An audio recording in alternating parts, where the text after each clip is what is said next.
All right. I don't see Marcia, so I'm going to take a quick bio break, and uh, sh- she will be hopefully showing up some point. Okay.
Okay, we're about to go live here.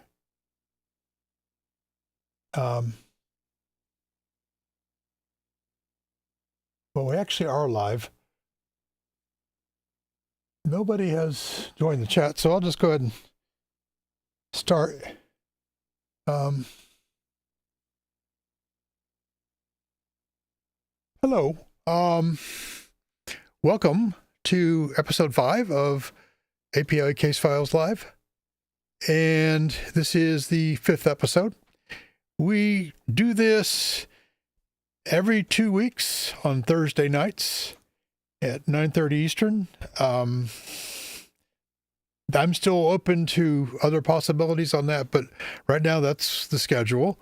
Every other week, not every week. Could we do it every week? Maybe if there's enough support. So if a lot of people show up and say, "Hey, I'd love this to be a weekly thing," we'll consider it. Let's see. The next show will be September 11th, and the guest will be someone probably not famous because Erica Lukes last time is pretty well known in the UFO community since she was a podcaster for many years, still is. But I want to have people on who are fascinated by UFOs, but not necessarily well known. And so I'm going to start doing that. And I think it may be on the September 11th show. And we'll just have a nice conversation about whatever's on people's minds at the moment. I want to make a little announcement. Since the website is now up, I will be speaking on November 1st at the Mysteries of Space and Sky conference in Gambrels, Maryland. I had here, let me put that back up here. Just, yeah, there it is. It's on November 1st. It's from 9:30 to 5:30. Yeah. And so it's a one-day conference. It's relatively low price. It's $65, I think, at the door. There's an early bird discount. I'm not in charge of that. Peter Resta organizes this conference, and he has a team that works with him. But still, $65 is cheap for a conference for one day. The lunch food isn't great, but it's all right. And so, yeah, come there for that one-day conference. I understand there will be prizes and drawings and all kinds of other fun things. Peter's one of the good guys. He does this largely as a labor of love. He doesn't expect to get rich doing it. So, yeah. Hopefully you can be there. It's in Gambrels, Maryland, which is not very far from Annapolis, if you know where Annapolis is, and not very far from D.C. or Baltimore. So I hope you can be there. If you are there, come stop by and say hello. I'll be there. I'll try to get there at the opening at 9:30, and I'll have placards to hand out. And mostly I just want to have a chance to network with folks. And you can sign up for our mailing list there, or you can do it now if you want. You can go over to our website, reportofufo.org, and just click on Contact Us, and in the Contact Us form, just type, please add me to your mailing list. And you don't even have to say please, just say add me to your mailing list, and I will. It's not spammy. It's not fundraising. We never ask you for money. We will just give you the news, tell you what's going on with some of our current cases and other important bits of information. I look forward to interacting with folks. What else? Okay. Tonight I have, I'm hoping to have 2 API investigators on. I may have just one at the moment. Let me just do a quick check. Yeah, she's not here. We're hoping to get Marcia Barnhart. You might remember Marcia from episode 1, and also Marcia on the audio podcast. Marcia's produced most of the episodes, and she appears on pretty much all of them, except for some of the conversations. So I'm sure you're well familiar with her. But we have a new guy tonight. The new guy. and I'll introduce him in just a second here. Um, switch over to the Zoom meeting. Okay. This is Fred Hopper. Say hello, Fred. Hello, everybody. Fred, give us the quick summary of who you are, and what you do. Well, I'm retired from basically security and law enforcement. I spent my career in counter narcotics and anti-terrorism, mainly in the private sector as a private contractor. I've always been interested in aerial phenomena. My background with my anti-terrorism was in aviation. So for those of aviation buffs, I was a FAA Part 135 security screener, and we would screen FAA 135 charter aircraft, cargo, luggage, passengers, and I did that for 10 years of my career. So, very familiar with aviation, but I've always enjoyed aerial phenomenon and an experiencer myself, having in the very late 80s, having seen the what's classified as the Hudson Valley boomerang. I witnessed that myself as a very young man, and that always stayed with me. So here I am today. Yeah. The Now this is the same boomerang that was reported over Hudson Valley by lots of other people. Is that it? Or? Yeah, there were many sightings. Doctors, police officers, clergy, regular citizens, commonly also known as the Westchester boomerang, but was seen Westchester, Putnam, Orange, Rockland, several of the counties had many sightings, but mainly over Westchester and Putnam. Yeah, that was in the mid '80s, right? Yeah, 83 up to people were still reporting sightings into 89. Yeah. Okay.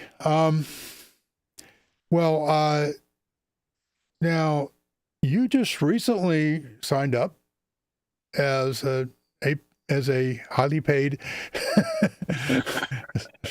or actually, oh no, wait a minute, no, not totally volunteer, UAP investigator for API, and we're glad to have you.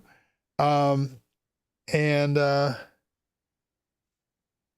we've already got you working on a case. Correct. And why don't you give us a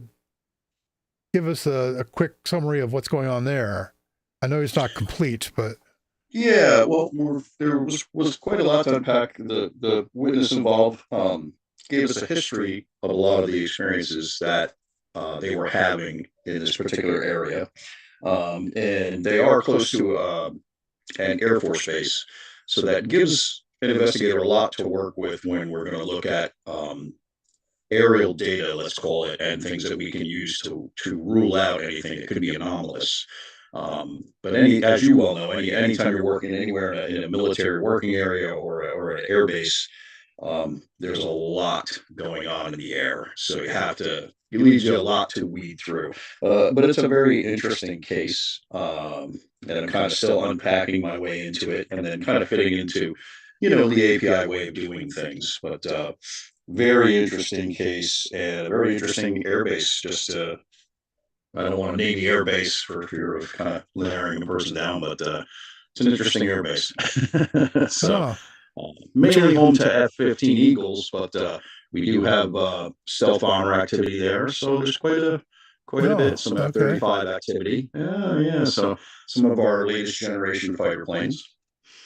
Yeah. Now this is in North Carolina, right? Yeah. I know just off the Carolina coast, there are all these Navy training areas. Correct. Yeah. What Whiskey 72 or some of the I can't remember all including the one that where people claim to have seen the sphere in a box. Well, right. I think we get into the transmedium UAPs, if you will, ones that go from water to air. But anytime you're dealing, as I said, you're looking at several different military operations, MOAs, as we call them in the drone world. So you go from air base to military operations out with the Navy. Now your interagencies, Air Force, Navy. There's a lot to unpack. I think for a first case, it's great to really get my teeth into something like that. And having come from the military, I served in my state's guard unit as a military police officer. So it's got a familiar feel and a way I can kind of navigate around it. Yeah. And there's anytime we get one of these cases, one of the first things you think about is, okay, he saw something that has unusual lights, but might actually have been one of ours. Right. And you want to rule that out before you get to anything more exotic.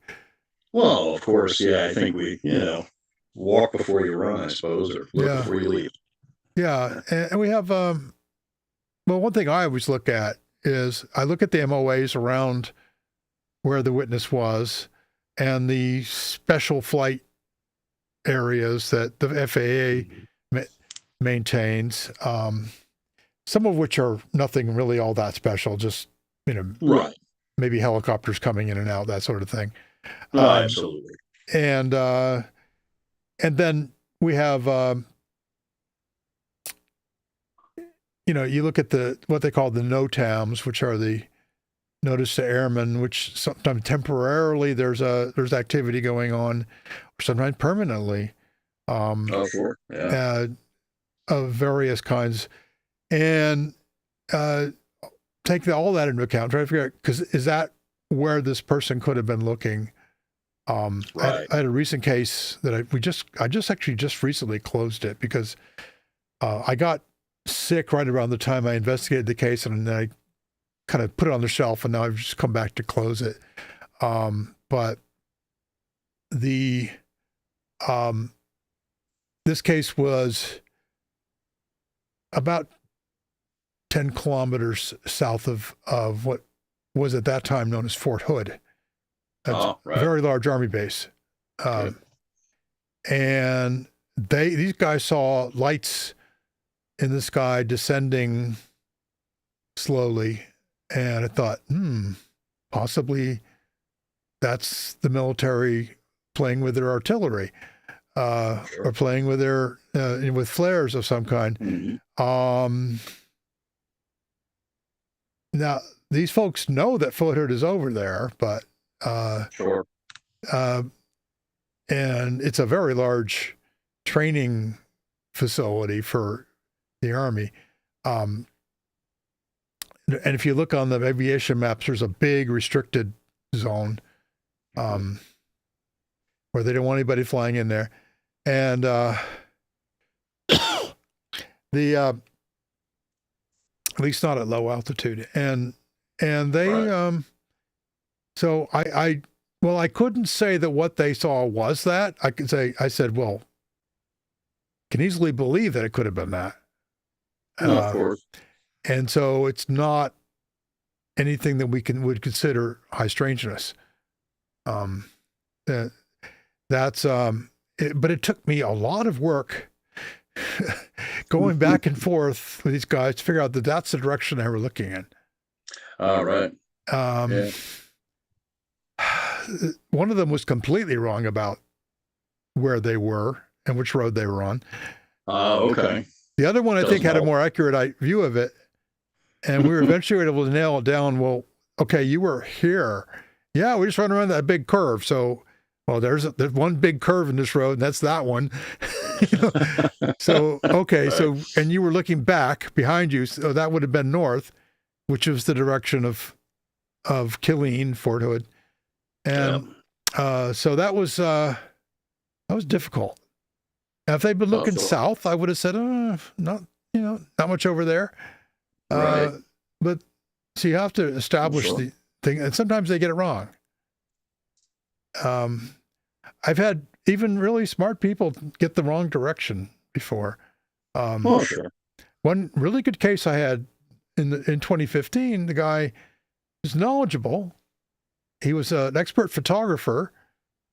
He and his son were out observing the International Space Station, but he had a completely wrong direction for which way they were looking. About 90 degrees off. And it took me some detective work to figure out that it had to be off. And once we had that, then everything fit and made sense. But okay. And it was still an unidentified object, but we got one really beautiful photograph from him, and Interesting. he, with a nice Canon DSLR, and that photograph was, and we discussed this on a recent live stream. It told me everything I need to know about which way he was looking if I looked very, very closely. So then I could identify all the stars that were there, and Right. Once you have background stars identified, then a lot about the geometry. We don't get that very often, that kind of quality imaging. So, and speaking of not very high quality imaging, we got a video recently from Alabama. I think you had a look at it. Yes. Well, at least you had a look at a 2-minute excerpt of it. A 2-minute excerpt, yes. Yeah, it's actually a 28-minute video. And in addition to that, I've got several other clips which show less. Okay. But basically, this guy sent me his SD cards from his IR. It's like a hunting camera. Okay. A game camera. Not one of the kinds that you attach to a tree, but like a hunting monocular. Okay. Interesting. Right. And these things have an IR illuminator built in. So the idea is that it goes out and you can see game basically. Sure. Hundreds of yards away. That's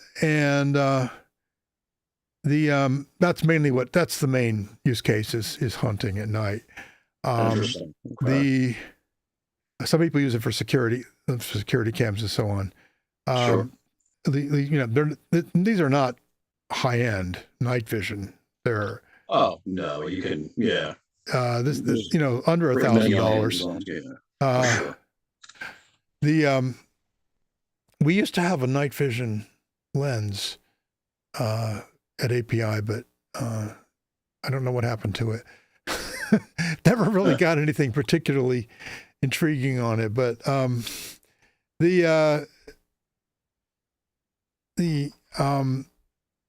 anyway, so he has this illuminator on, and you can tell it's on because the trees around the edge of the frame are bright.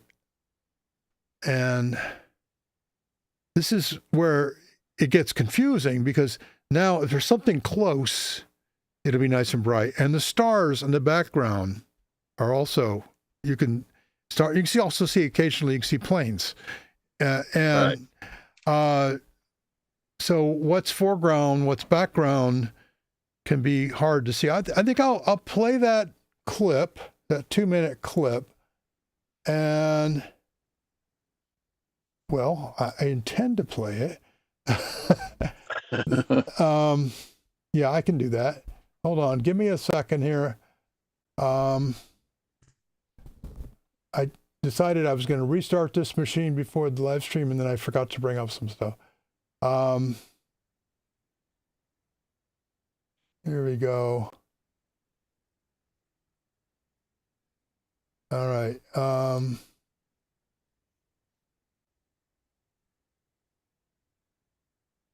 you what, I'm going to put this on Zoom so you can see it. I'm going to go to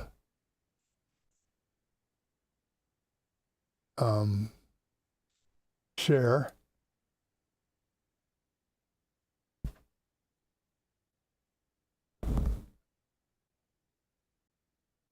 All right.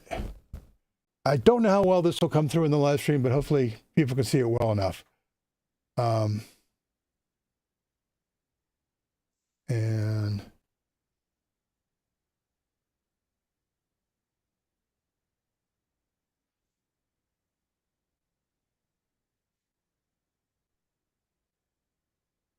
oh, there we are. Okay. So,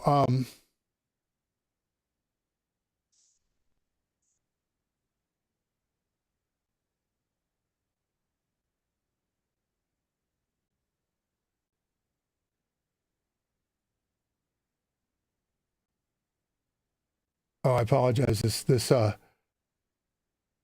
graphic is on a little too long. I should have trimmed that back. But this was 17th of August, so it was quite recent.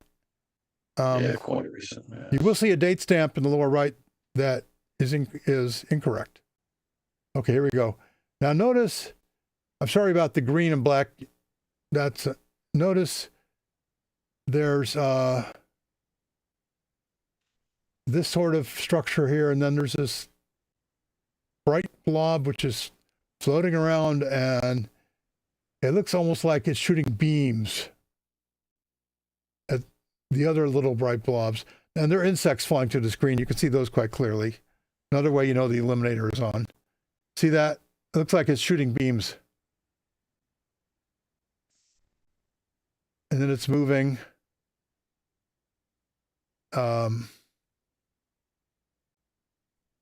Sometimes the witness tries to adjust the camera, and that. So it's shaky and blurry and very noisy. Which is the kind of footage we get around here. Clean, beautiful footage, like shot by a pro cinematographer. You don't get that. Not usually. Also the way it is with Bigfoot sightings. Yeah. That's Now interesting. notice, see those little, and then now any particular shape that you might see could be just smearing or blooming. And now this orb is approaching that structure and then dropping off from it. This was shot at about 5 o'clock in the morning near Leesburg, Alabama. And then that circular thing goes down. Then there's something else going across the screen. Could be a plane. He doesn't stay on it long enough to really make much of an assessment.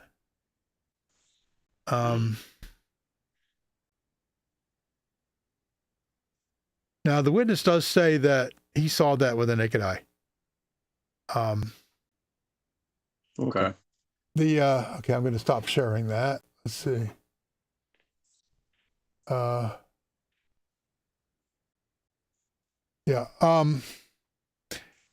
That's at first glance, that's really interesting and weird.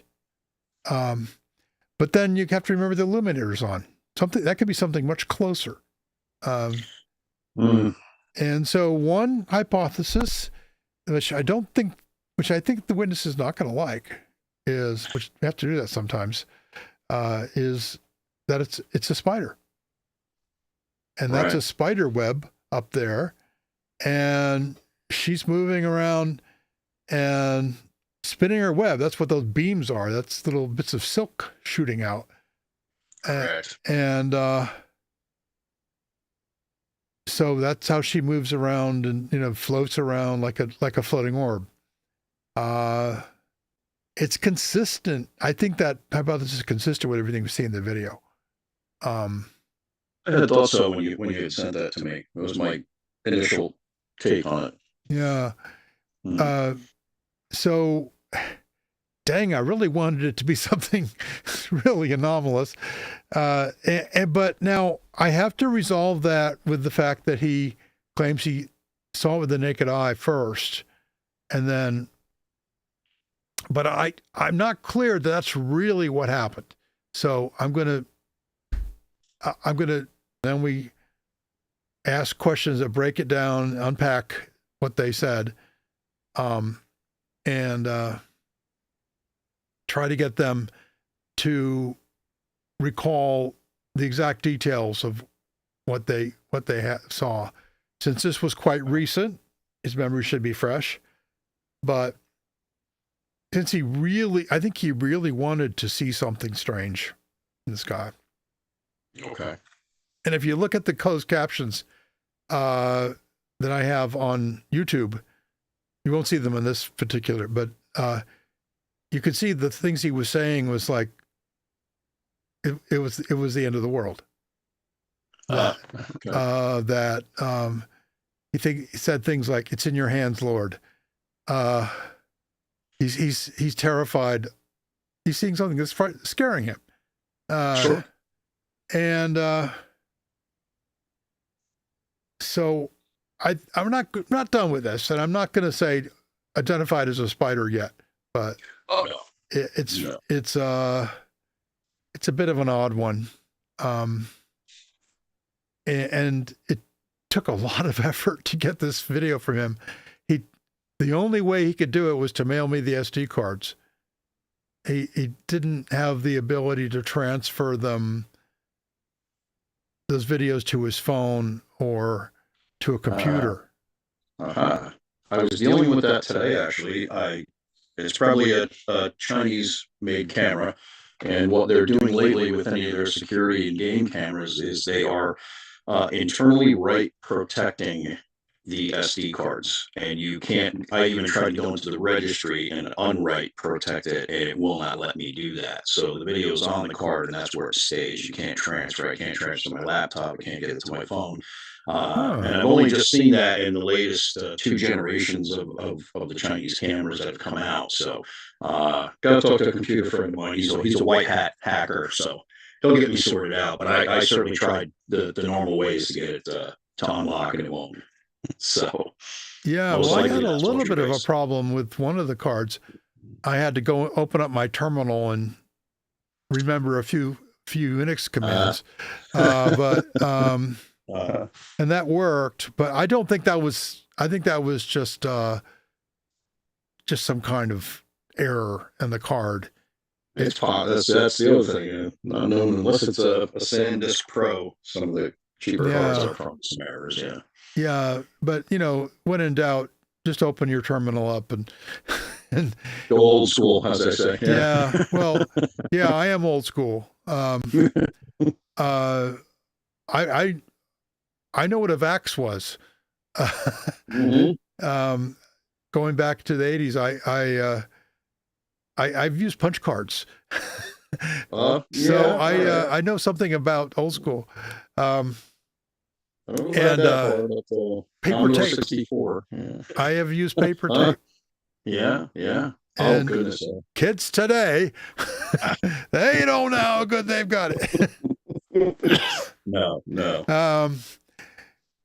So, which is what they say about my generation. Well, yeah, of course. But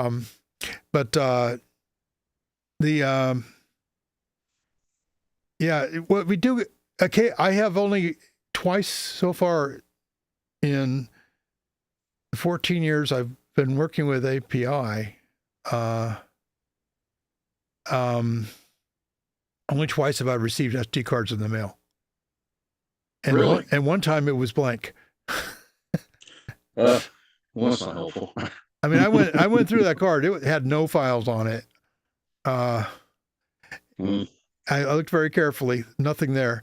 And so this was the first time that it actually worked. And but I would encourage people, if you have a camera that has an SD card, whether it's one of these IR cameras or just a compact camera or a fancy Nikon, if you think you've caught something anomalous, take the card out, bag it and tag it, put it in someplace safe, remember where it is, and that way, hopefully we can make a copy of it and have essentially a very short chain of custody, which would allow us to, when people start questioning, well, could that have been doctored? Well, yeah, it could have. Anything could be doctored if you wanted to badly enough, but it makes it less likely, and also it's just having it's bad enough all the compression that we get in cell phone videos, which can be absolutely horrible amount of compression, and they do that because they know that most of these videos are shot in bright sunlight, and there's not that many, there's a few people in the scene and so on. But the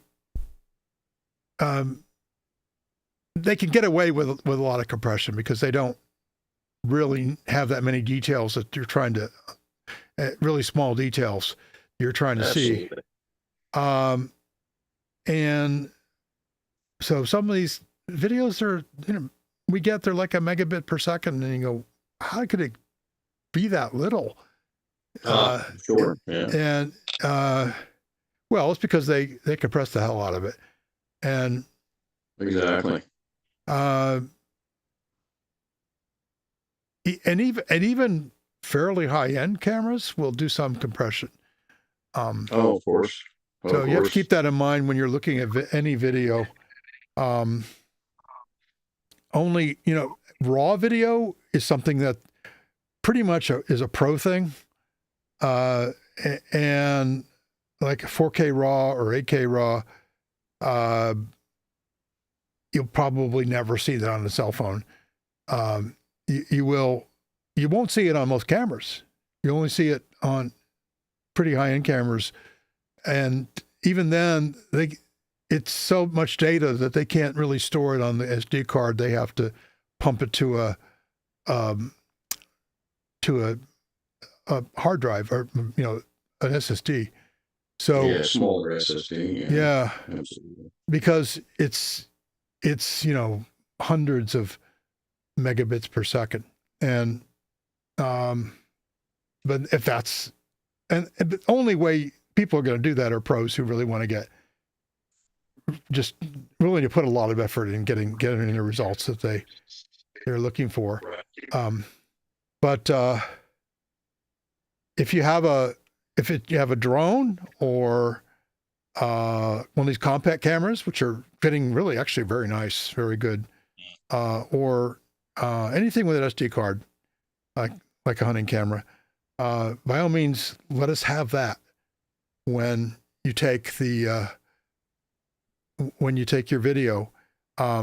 We will return it to you, and we will always. And if I get it not properly protected in the mail, I will put it in a nice little case to protect it when I return it. So return it, of course. Yeah, so you will. And this guy got one of my good cases that was because I had an extra one. Don't. But I will actually, I will spend a few bucks to protect it and send it back to you. So absolutely. We love video. Most of the video we get is garbage, but it's we do ask for it. We also ask for sketches, and I think, did you get a sketch from your witness yet? I did. I had sent that in to you and Marcia. Oh, that's right. You did, yeah. Yeah. I didn't understand it. Yeah, the witness took some time with that, which was really nice. And again, this is, as I had stated to you guys, his written statement, when I did interview him, his verbal statement to me really matched the cadence of his written statement. As an investigator, it's one of the things I always look for is inconsistencies of what you've written to what you're verbally telling me, and there really were none. And he volunteered making up the sketch because he knew he wasn't describing it kind of the way words, the way he saw it. So the sketches are really interesting. Again, kind of unpacking those. I have a few ideas as I move forward with that. But one of the things that you said about video, forget who I was just watching, but they were saying, they find it hard to believe in the world of modern cell phones that everybody has that you're still getting crappy video. And that person clearly doesn't understand that cell phone video of anything other than, someone doing a selfie or a dance in front of the camera is going to look pretty horrible when you're trying to video, say, an airplane at a distance, especially at night. The compression is it's too high. It just isn't going to look great. So I don't think that's a valid argument. Now if you had said, oh, but they were out with a brand new Nikon Pro DSLR, then I would expect to see something better. So, Yeah, well, but and you so, will. Although, well, it depends. Partly depends on who's operating it well, yes, the operator and how they reference here. configure the settings. Um, but because I've actually gone out to experiment a lot at night with just photograph. There's a lot of aviation traffic near where I live, so I have no problem finding planes to take Oh, pictures beautiful, yeah. of. And I get some good ones and some bad ones because it's hard to maintain focus at night, hmm or even during the day.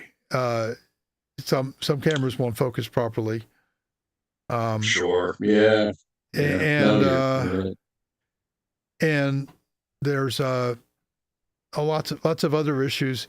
So even like a really nice, I use I have a couple of really good cameras,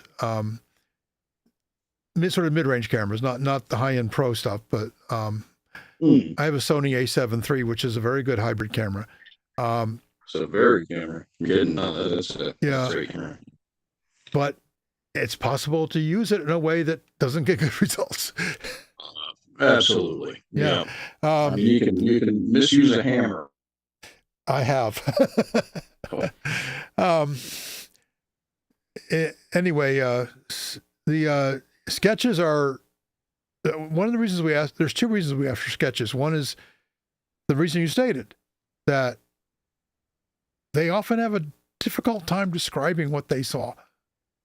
The other reason is there's some research that indicates that you remember things better if you sketch them shortly after they happen.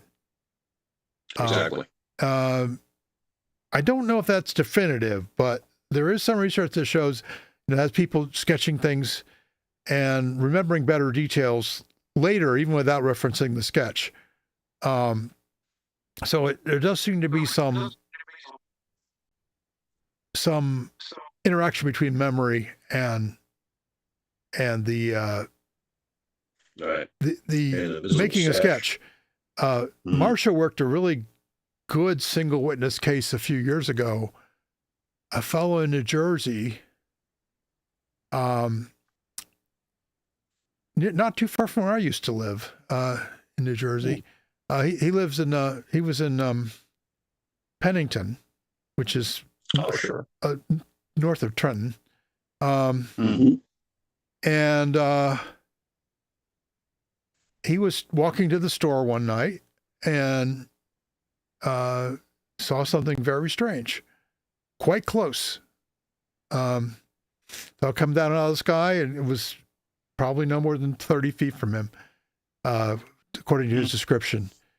Now, single witness cases like that, easy to dismiss, but this guy went home right. Well, he went to the store as he planned, bought what he was going to buy, and then he went home and made sketches of what he saw.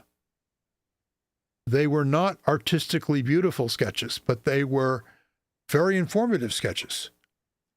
And he made several sketches because these things went through different configurations and different relative geometries. It was a really interesting case. And I think it adds credibility when he can do that. And then Marcia later came to visit him in New Jersey and walked around the area where he had the sighting. And so we were able to, and that kind of getting on the ground and actually seeing the site for yourself is really valuable in terms of the investigator's insight. It can be very valuable. Sure. It isn't always, but because sometimes the person just saw something very distant and the surroundings are of no relative value. But that sighting was, I wish you were here to describe it. I don't know where she is. But that sighting was really even though we can't assign a high quality to a single witness sighting, we assigned a higher quality because he documented it right away with sketches. The sketches. Yeah, and Okay. so that, and it takes me back to one of my sightings. Personally, I did a terrible job of documenting. In fact, I basically didn't document it until Okay. years later, which where Right. it was too late to really remember anything with precision. And so, I felt bad about that, which is one of the reasons that when Antonio called me up and said, "Hey, would you like to do some UFO investigation?" I said, "Well, you know what? I should, because I had this just great close encounter and I totally blew. I didn't Sure. report it to anybody, and I didn't document it, and I feel like I just blew it a really great opportunity there. Um, and we don't get very many of those really good, well documented the next day sort of, or even the same Yeah. day sightings. Right. Um, and unfortunately, when we do, they're usually single witness. I don't know why that is, but maybe we should try to understand that better. Mm, Now, understand true. you're a drone pilot, right? Yeah, you sent you sent me a photo with some of your gear. It looked very Yeah, some of impressive, my gear that high end I've since stuff. since upgraded. But yeah, I do commercial drone work mainly in the infrastructure inspection world. So 2D and 3D orthomosaic mapping, but also LiDAR, which is light detection and ranging, as opposed to radar, which is radio detection and ranging. And LiDAR is very interesting. And as I said to you, I'm revisiting the Kecksburg UFO crash site, Mm-hmm. and to bring LiDAR to that, is the area is so dense and so overgrown since obviously, the late 60s when that happened. So LiDAR can penetrate all of the foliage, and then we can remove all that foliage, all the trees, to look at what the ground actually looks like. And I'm hoping to uncover what witnesses had described as that crash trough that could still be there Right. in the ground. So the only way to do that with LiDAR, yeah, Uh, was interesting. But yeah, yeah, there was no, as far, I mean, I don't know much about that case other than it sure sounded like an errant reentry by a Soviet space capsule, but um, yeah, the Cosmos 96 theory, that's out there. Yeah, there's quite a bit swirling around. But I think to get some, as I told you, I'm a data and evidence guy, and of course you're not going to get much evidence from 1965, but I think there's some data to be gleaned from other Earths. So that's my goal, to start there, and then work my way with that new data back through the witness testimony. yeah, well, that's good. I think there is some data out in the public about that, but probably not as much as we'd like. Wow. Yeah. Well, And it's like you said, in regard, like you're saying about sketching. Um, I believe it was what I read, and it was not much of a study, but it was some of the work by Whitley Strieber with Bud Hopkins. Um, and when Bud Hopkins was writing his book and Whitley Strieber had written his book, The Famous Book Communion, they had both put their addresses in the back of the books for people to send them letters, if they had experiences, and they began to encourage them to also include sketches. And they really collated that all the sketches they received from people all over the world, how very similar many of them were. And people would say to them, "I'm having such a hard time writing this down, but here's this picture I drew." And the picture is very rich and detailed, that sketch. Um, and as we always say, and I laugh about hearing it at the MUFON conference, how, you know, eyewitness testimony in UFO cases is unreliable, but we use eyewitness testimony to put people in the death chamber. So I tend to, kind of wonder about that. well, yeah, I mean, we do need more everybody says the same thing. It's not original to me, but we do need more instrumented evidence, and Well, it's people have been saying that for 50 years, if not longer. sure. And Yeah.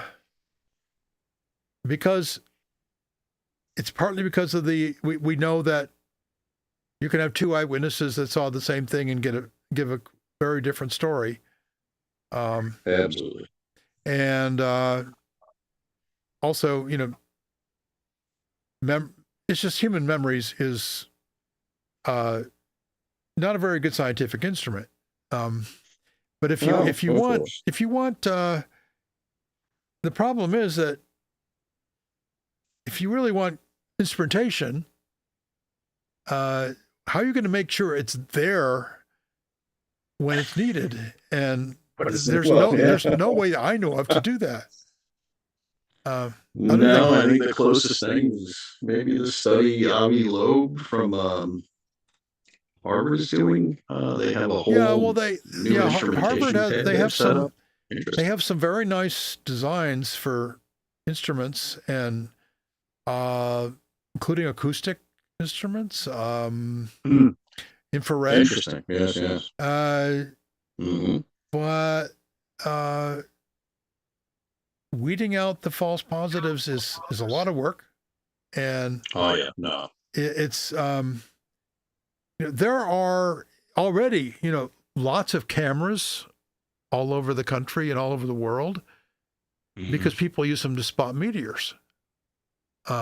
Oh, sure. And also there are weather cams, and now these cameras tend to be very wide angle. And if we have a guy in New Zealand who sends us videos from his meteor cam all the time. He has three. He has a nice setup. He has at least three. He has a north and an east and a zenith, and it covers a wide chunk of the sky that is visible from his house. And but he sent us some stuff that I thought, this is great. We're going to get some surveillance cam footage that's really going to be. It's higher quality than surveillance cam, but it's 4K or 2K, so depending on which camera. And he's got the stuff he sent us was disappointing. Starling trains, meteors. I do myself enjoy looking at the Starlink trains and stuff, but it's not a UFO. Yeah. No. So now I didn't tell him stop sending us stuff because it's all garbage. Because I want him to, if he does see something really anomalous, I want it. But keep sending it. He needs to have a better filter for tracking. And one thing he sent me was actually even a lens flare. I should have known better about that. But okay. Yeah. We used to get a lot of lens flare cases. Yeah. Sure looks something anomalous, but well, I mean, it's so easy to make a lens flare. Go out with almost any camera, and in 5 minutes you get a lens flare. It's absolutely really easy. If you can't get it in the camera, you can always add a lens flare in post using Photoshop. Sure. Well, there's the full moon or the sun or not even a full moon. Half moon is probably good. Sure. Street light.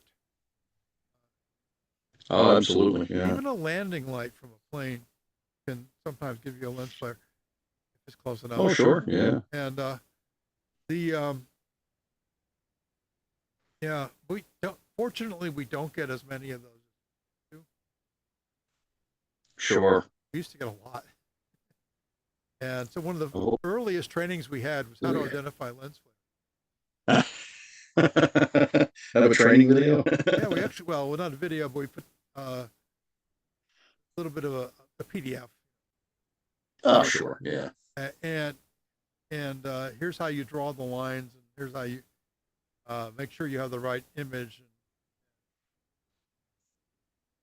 it's and also just the exercise of going out and making your own, so you can see how they happen. Absolutely. Oh yeah, no. I mean, I've got great cameras, but I'm famous for buying cheap knockoff lenses, and you put a cheap lens on a really great camera, and you can make some spectacular lens flares. That's Yeah, yeah. or any cell phone, really.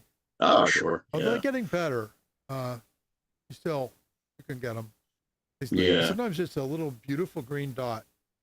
It looks just it looks yeah. so much like a green orb. You think, oh my gosh, what is that?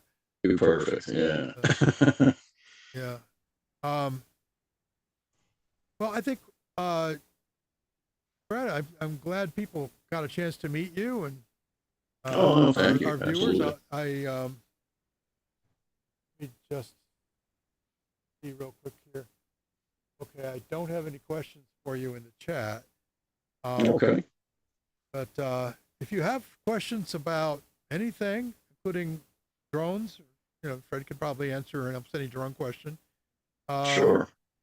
Just shoot them to us, and we'll try to answer them at the next live stream, or maybe on our website. So by all means, and I'm going to wrap this up and talk about one or two things that might, I usually like to have a little feature at the end where I talk about one or two things. I think I was going to talk about Skylab 3. Interesting. I don't, unfortunately, it's going to be a brief discussion because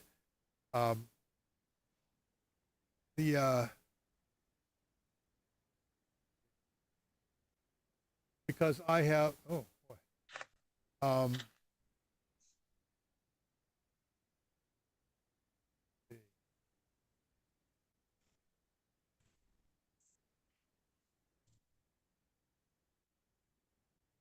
well, uh,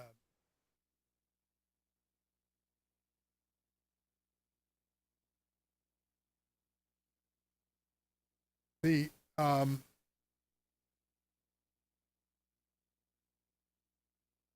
first of all, I don't have all the graphics that I like to be able to show you. But let me the thing is, I back quite a few years ago, I heard about the Skylab 3 case. I heard it was a good case, and then I saw an attempt to debunk it that I thought was misguided, incorrect. So I went and did some analysis. I actually looked up the orbit elements, thanks to the very fine people at spacetrack.org. And I was able to get some analysis done. I could not find my notes from that. That's why this is going to be brief. But essentially, let me just explain briefly what happened. And I'll show you some of the images. I have those here. Photos.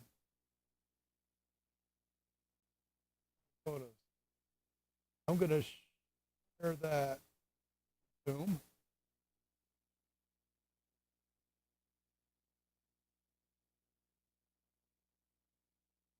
Okay. There were 4 photos taken by the Skylab 3 astronauts. Let me go back to Zoom here and do a share.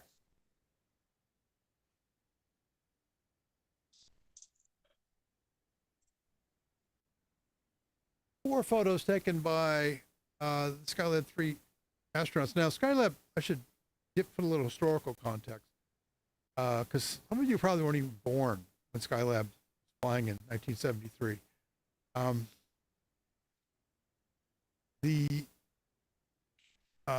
It was an exciting mission because it gives we'd done Apollo, and Apollo really grabbed the public's attention, but Apollo was go there, plant a flag, drive around a little bit, and come back. Whereas the idea with Skylab is working towards a permanent presence.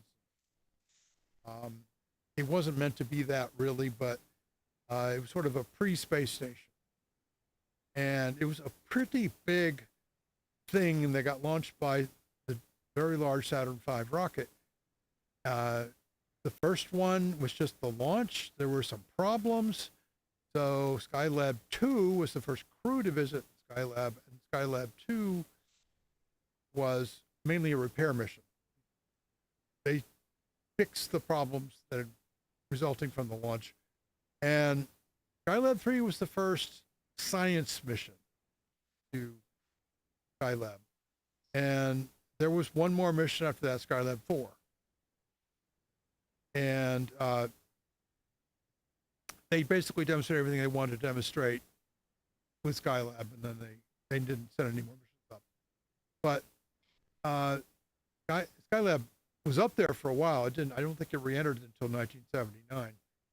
But perhaps I can't remember the exact date, but I can look it up. But Skylab, those guys there were 3 astronauts, Laus, Mabine, and Gary. Those are Skylab 3, and they saw a are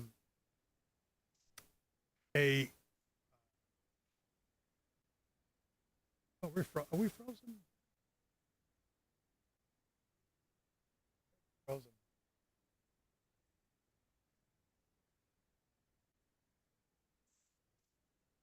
See.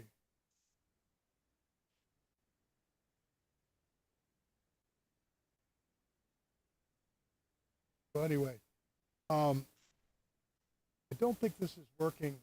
Can't see the images. I'm going to stop that. Something wrong with it when you go into share with Zoom. It doesn't go to the live stream.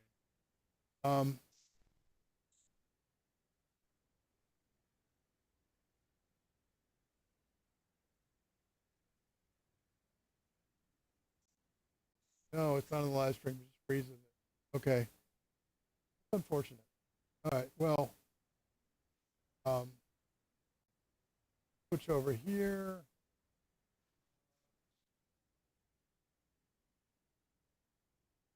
Give me a sec.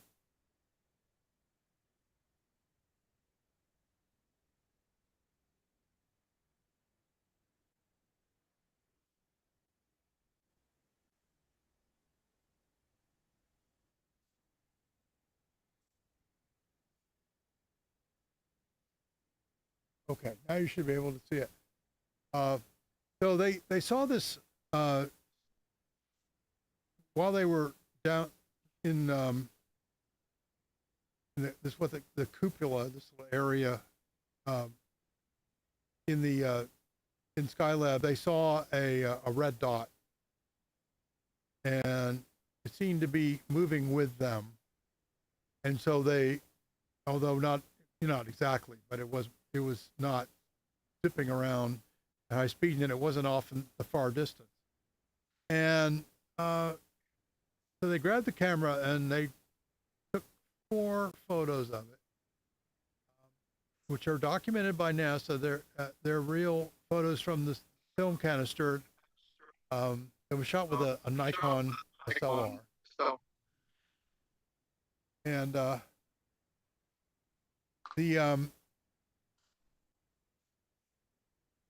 the film, so this is all, the chain of custody is solid. Okay. We have 3 highly credible witnesses who all saw it. Now, the thing that really grabbed my attention was that they say that when they went into eclipse, they could see it for several seconds before it went dark. Which means that it must have been several tens of kilometers behind them, but maybe like 40 or 50 kilometers behind them in the orbit. And when they saw it, it was not only red, which is something that we would not expect from a satellite, but it was also it was pulsating. We had this pulsating red light, and then they never saw it again after it entered eclipse. Well, presumably the reason they couldn't see it anymore was that it entered eclipse. There was a lot of analysis done of this by Maccabee, Bruce Maccabee, the late Bruce Maccabee, who was an expert in image analysis. I don't agree with his conclusion exactly about the fourth image. Let me show you the fourth image. This is probably the most interesting image, but it's also the most controversial. There it is. I'll bring it in tighter.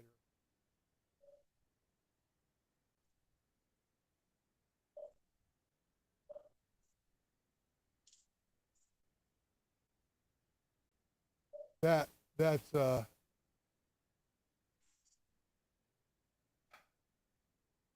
I have to agree with the skeptics that that's very likely due to motion of the camera with a slow shutter speed. Maybe not a very slow shutter speed, but maybe a quarter second or a half second, just enough, and you bump the camera just slightly, and you're going to get something like that. So, not sold that that's showing a structure. Maccabee's analysis concluded it had to be very large, which it would be if it really was like that. So, on the other hand, I don't agree with I can never understand Oberg's explanation, because if you're in eclipse, his explanation doesn't work at all. And I'll go over that next time when I go into it in much more depth. But like I said, I need to find my notes, draw some pictures, and show you what it was. But it in my view, it's not a highly strange anomaly, but it is an anomaly. And it like I said, I don't buy Oberg's arguments, but it could very well be something anomalous, and I'm holding it as an unidentified until I know more. So anyway, I apologize that I don't have everything there that I'd like to have, but hopefully you can see that. Skylab 3, a very good example of a high quality case. We have 3 witnesses, 3 highly qualified witnesses, all agree on the details of what they saw, and it's we have photographic documentation, and we have a very good chain of custody for those photographs. These are official, they brought the film home with them undeveloped, and it got developed by NASA. So everything was cataloged by NASA. So really very solid. So that's a really good example of a high quality case. Is it really an anomaly? Well, maybe a little more analysis is required. I always believe in steel manning. That is, giving Mr. Oberg his due. Let's try to understand his argument in the best possible light to see if he got it right or not. Maybe he did, but right now I can't understand how that's possible. Okay, and I guess I'm going to, since it's already 10:30. I think I'm going to save my last bit for next time. I wanted to talk about aliens and the aliens of the gaps, and the problems with what some people call the ET hypothesis, and also the promise of the ET hypothesis, which I don't really believe is actually a hypothesis, but we'll get into that next time, and I'll have more time. I have written some notes for that, but I think it's going to take too long, so we'll do that next. Sorry we didn't have Marcia here. I hope she's okay. Here she is. And thanks, Fred, for thank you, Fred, for coming by. My pleasure. Glad everybody got to meet you. And if you submit a UFO report, sighting report to API at reportaufo.org, remember that there's a fairly good chance that Fred will be one of the people investigating it. Maybe more than one of us. It may be just him. May be me or Marcia, or maybe somebody else. But yeah, remember reportaufo.org, and we'd love to see your sighting. We don't think you're crazy. We think that people always say that to you. Probably think I'm crazy, but no, we don't think we're not even qualified to say whether you're crazy or not. We leave that to other people. What we do is we want to understand the facts. We want to look at what you saw, what you remember, what was around you at the time, what were the circumstances, what was the weather, everything we can learn about that sighting. And for that reason, we really strongly prefer fresh sightings that are right out of the oven. So report it the same day or the next day if you can. Make a sketch. And Absolutely. write down on the sketch everything you remember. Words or pictures, or both. And then take a photo of the sketch with your phone and shoot it off to us with your report at reportaufo.org. We'll have links in the description after the live stream is over. We have no questions in the chat, so I think, let me just make sure I got top chat. I want to see live chat. Yeah, no questions in the chat. So thanks, Fred. Thanks for everybody who watched, and we hope to see you again in 2 weeks, September 11th, 2025, and every other 2 weeks after that. So good night, everybody.